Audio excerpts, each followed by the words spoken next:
નમસ્કાર દર્શક મિત્રો, આપ જોઈ રહ્યા છો 24 ન્યૂઝ ગુજરાત, જ્યાં સમાચાર છે સત્યના પક્ષે અને જનતાના માટેની લડત છે નિરંતર. ગુજરાતના દરેક ખૂણામાંથી લોકલથી લઈને નેશનલ સુધી દરેક ઘટના, દરેક હકીકત સૌથી પહેલા અને સૌથી સાચી રીતે ફક્ત અહીં. હું છું અર્પિતા પટેલ. ચાલો શરૂ કરીએ આજના મુખ્ય સમાચાર. ટેબી ગામે વર્ષો બાદ એસટી બસ સેવા શરૂ થતા ગ્રામજનોમાં ખુશીની લાગણી. બનાસકાંઠાના ઓગળ તાલુકાના ટેબી ગામે લાંબા સમયથી બંધ રહેલી એસટી બસ સેવા વર્ષો બાદ ફરી શરૂ થતા ગ્રામજનોમાં આનંદની લાગણી છવાઈ ગઈ છે.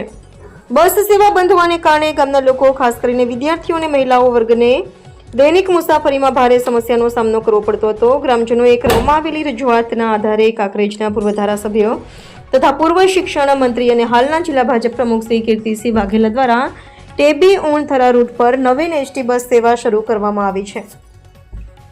બસ સેવા શરૂ થતા ટેબી ગામના લોકો બસનું ભવ્ય સ્વાગત કરવા એકત્રિત થયા હતા.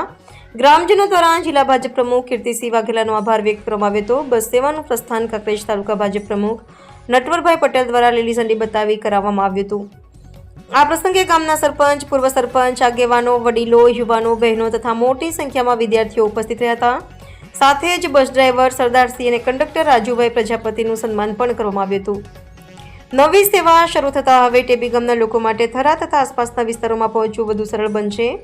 વિદ્યાર્થીઓને અભ્યાસ માટે સમયસર પહોંચવાની સુવિધા પણ થશે. ગ્રામ્ય વિસ્તારોમાં વાહન વ્યવહારની સુવિધાઓ વધારવા માટે સરકારના પ્રયત્નોને લઈને લોકોમાં ખુશીનો માહોલ જોવા મળી રહ્યો છે.